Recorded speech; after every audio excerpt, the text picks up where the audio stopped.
e irmãs, estamos ainda no início do Evangelho de São Marcos. No domingo passado, ouvimos o início do ministério público de Nosso Senhor, quando Ele chama os seus 4 primeiros discípulos, depois de sintetizar a sua mensagem nessa frase tão rica, tão cheia de conteúdo: o reino de Deus está próximo. Convertei-vos e crede no Evangelho. Nosso Senhor falou de reino.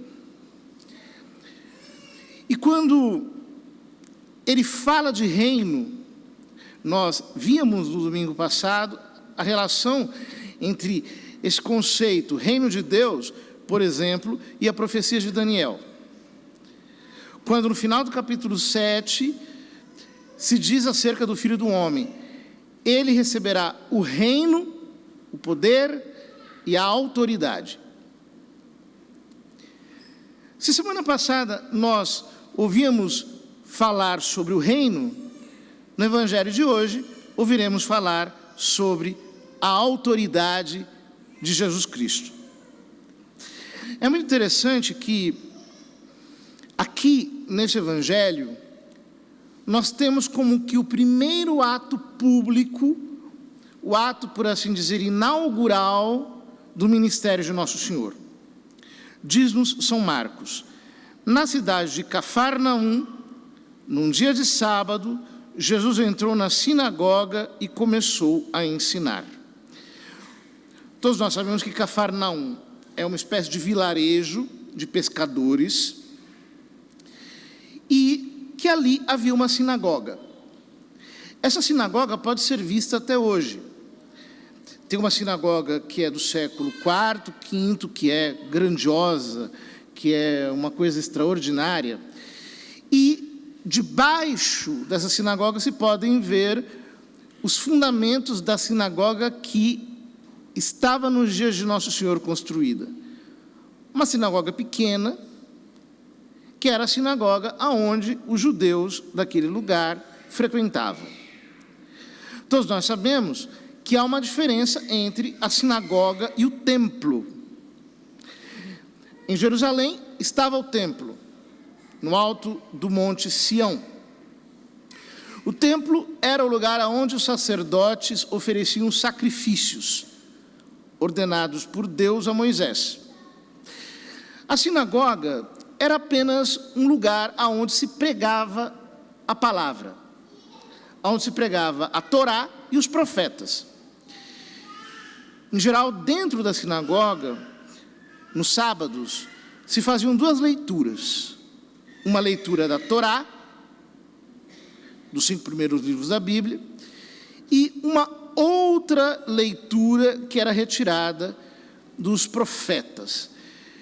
E, geralmente, quem lia essa segunda leitura era também aquele que a comentava.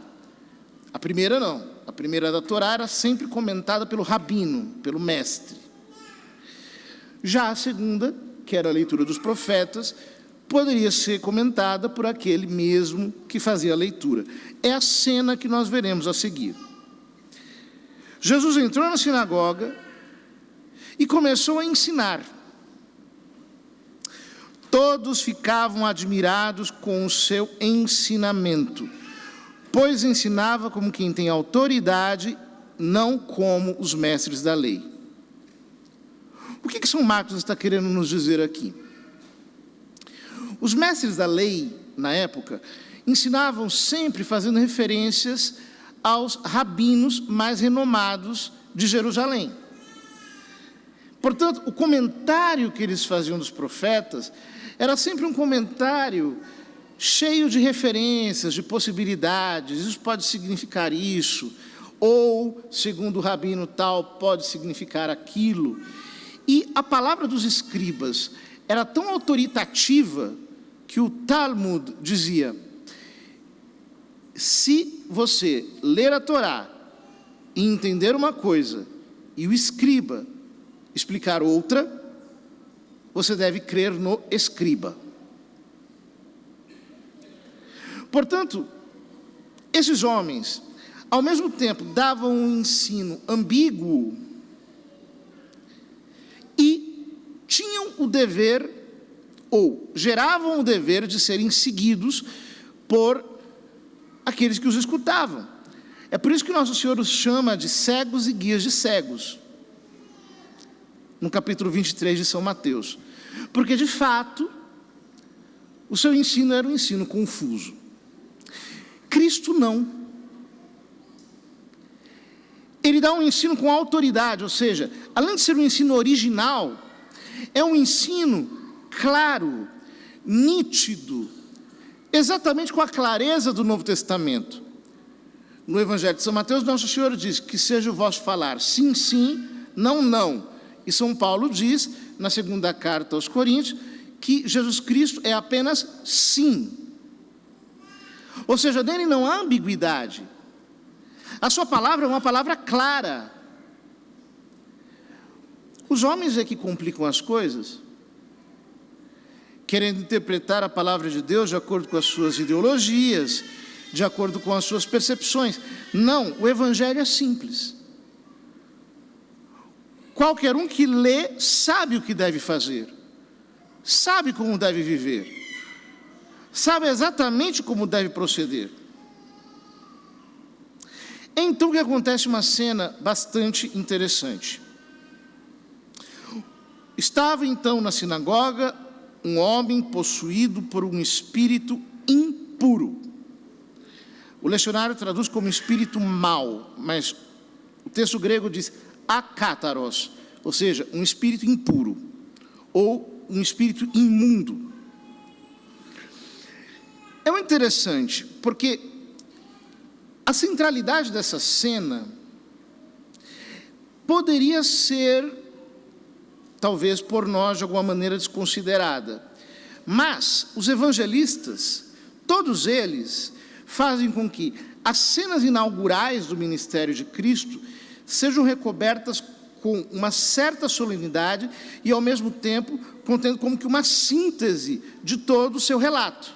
Então, por exemplo, São Mateus começa com o ato inaugural de Cristo no Sermão da Montanha.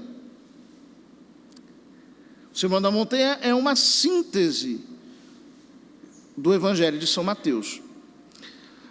No Evangelho de São Lucas, no capítulo 4, o discurso de Jesus na sinagoga de Nazaré, para os seus conterrâneos. O Espírito do Senhor está sobre mim, etc. Também é uma espécie de síntese do seu Evangelho. O Evangelho de São João começa com as bodas em Caná. O ato inaugural do ministério de Cristo, que é quando os discípulos creem nele, são as bodas em Caná.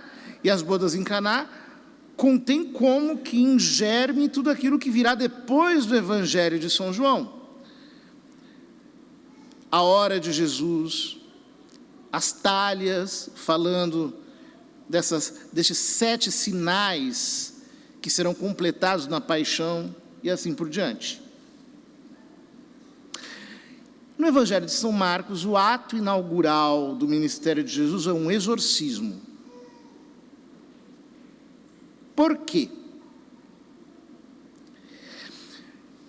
Estava lendo esses dias um escritor, um exegeta, chamado Daniel Francis. Ele tem um livro com o título O Demônio no Evangelho de São Marcos, The Devil in the Gospel of Mark. E uma frase dele me impactou. Ele diz: o Evangelho de São Marcos tem como seu centro a missão de Cristo como aquele que vem limpar o mundo dos demônios. Aquele que vem fazer uma varredura para remover todos os espíritos malignos da face da terra. Algo muito parecido com o que diz São João na sua primeira epístola, que o Filho de Deus se manifestou para destruir as obras do diabo. Essa palavra vai aparecer logo mais. Jesus prega. E quando Jesus prega, o demônio não consegue se esconder. Ele grita. Ele se apresenta. Ele não consegue ficar oculto. A pregação da verdade flagra o erro. A pregação da palavra causa a exposição do reino das trevas. Estava então na sinagoga um homem possuído por um espírito mau. Ele gritou. Quando a verdade é pregada, o diabo grita. Quando a palavra de Deus é anunciada com toda a sua verdade, o demônio não consegue se esconder. Ele mostra o seu rosto. Ele se faz enxergar. Aqui, o texto da tradução do lecionário diz: um homem possuído por um espírito mau. Porém, o texto grego é um pouco mais profundo. O texto grego diz: um homem em um espírito mau. O que significa isso? É como se São Marcos estivesse dizendo que esse homem foi engolido pelo demônio. Não era o demônio que estava nele, era ele que estava no demônio. É como se esse homem tivesse tão dominado pelo espírito das trevas, que ele já tinha perdido a sua autoconsciência. Ele pensava de acordo com Satanás. Exatamente como a nossa geração. Algumas pessoas ficam muito preocupadas com os endemoniados, mas a verdade é que o diabo não tem grandes trabalhos da nossa geração. As pessoas já estão funcionando de acordo com um psiquismo diabólico, um psiquismo demoníaco. E de fato, pensar como um demônio, querer como um demônio, é pior do que ser possuído ou estar com um demônio. É de fato estar nele, é morar nele, é ser dominado por ele. Ele gritou: que queres de nós, Jesus Nazareno? Vieste para nos destruir? Eu sei quem tu és. Tu és o Santo de Deus. É muito interessante essa expressão. Em primeiro, que queres de nós? É um jeito muito aramaico de dizer as coisas. É como se dissesse: o que tens a ver conosco? O que nós temos contigo? Jesus Nazareno. Por que ele chama Jesus de Nazareno? Daqui a pouco a gente vai entender.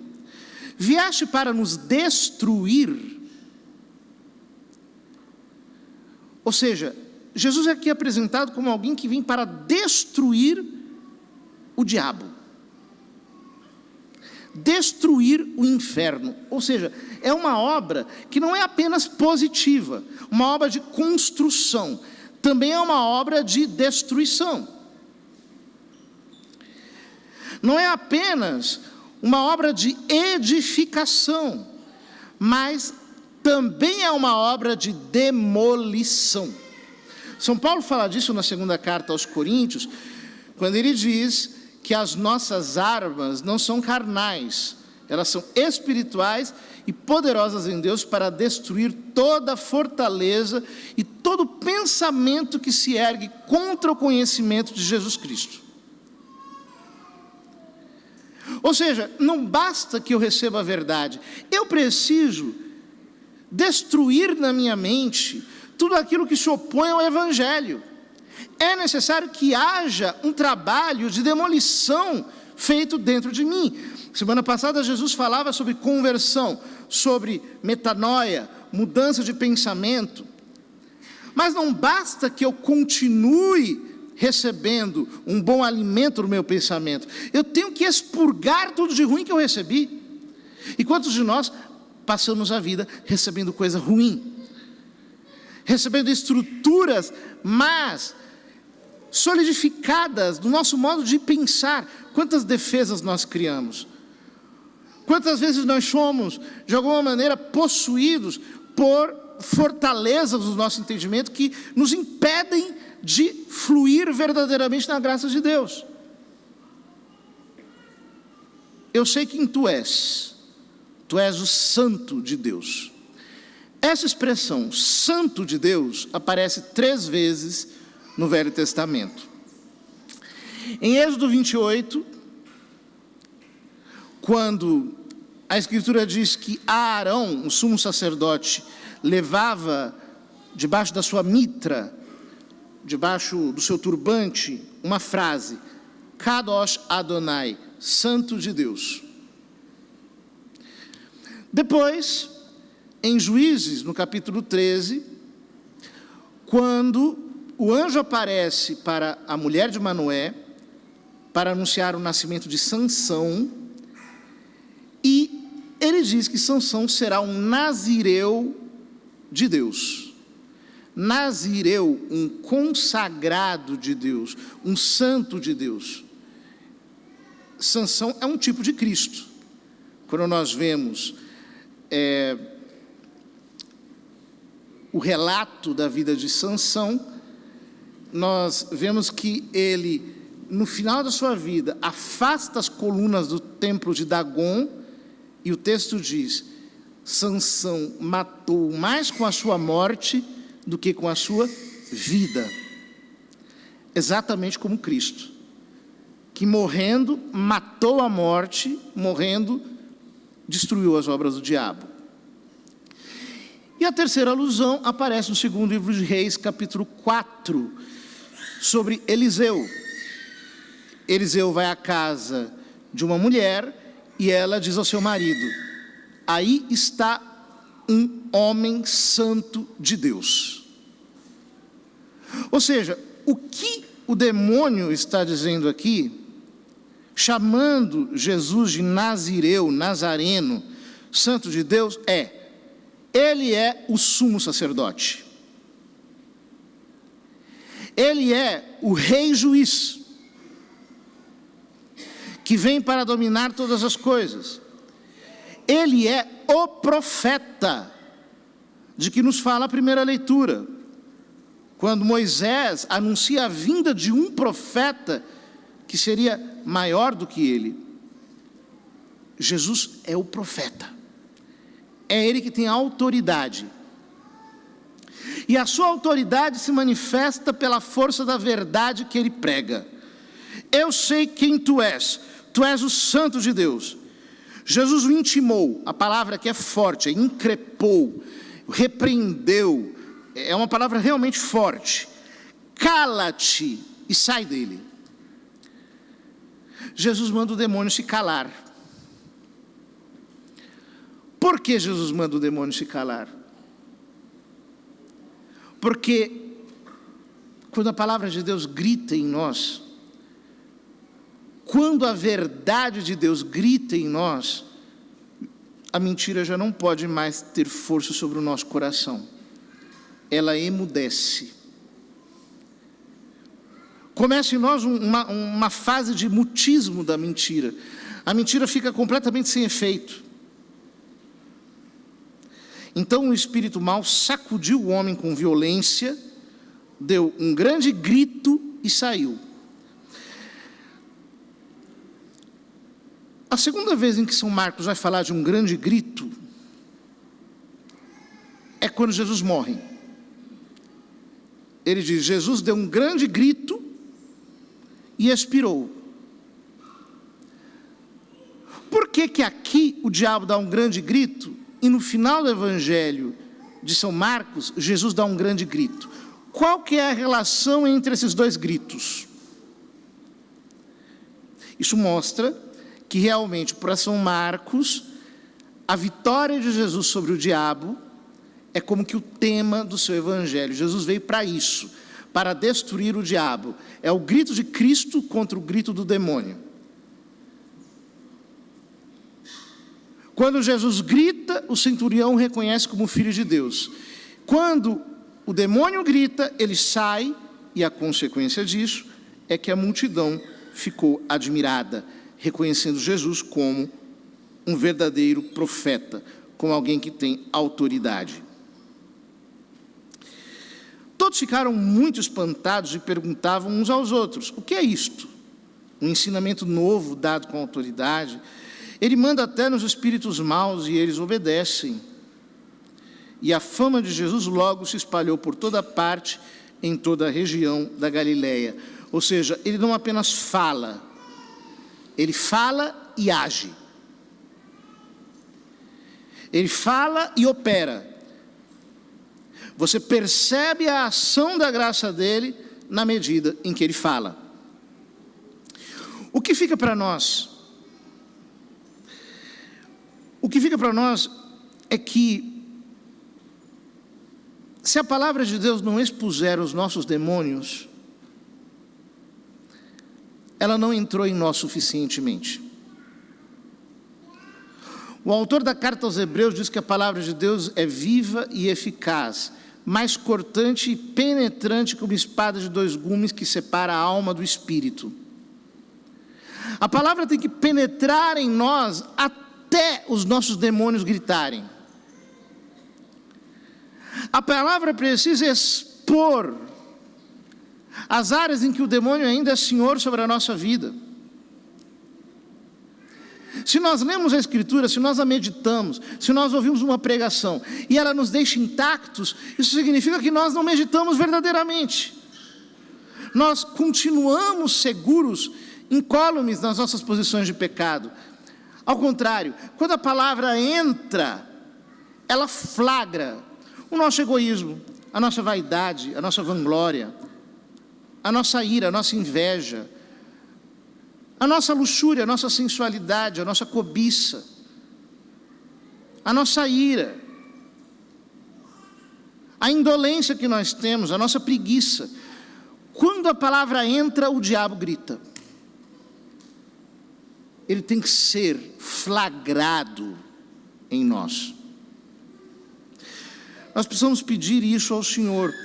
No Salmo responsorial, o salmista diz: não fecheis os corações como em Meriba,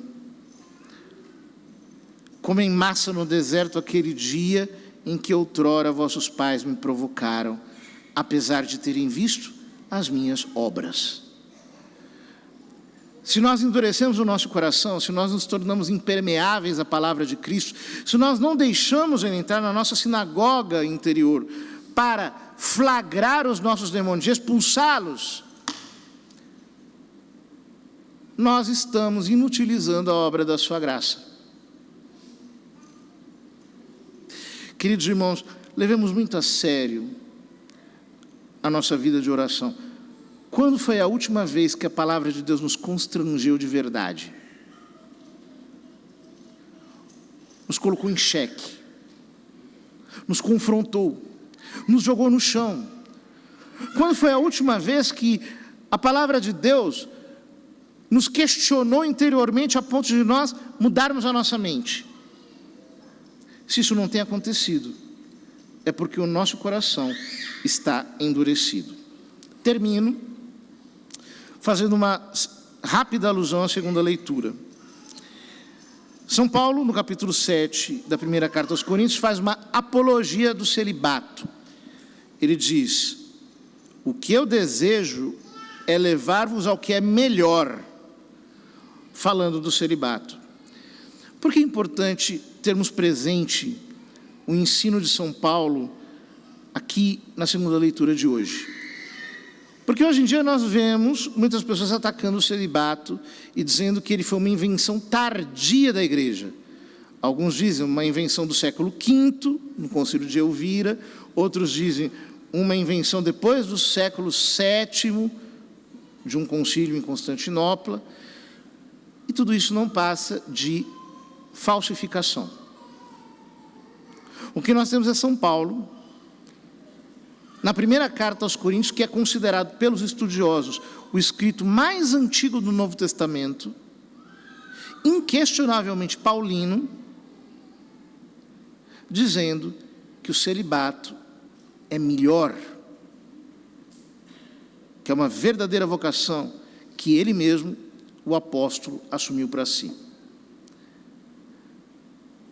Numa cultura como a nossa, que é erotizada, em que todos pensam apenas em coisas de sensualidade, chega a ser escandaloso falar do celibato. Mas o celibato é uma verdadeira vocação.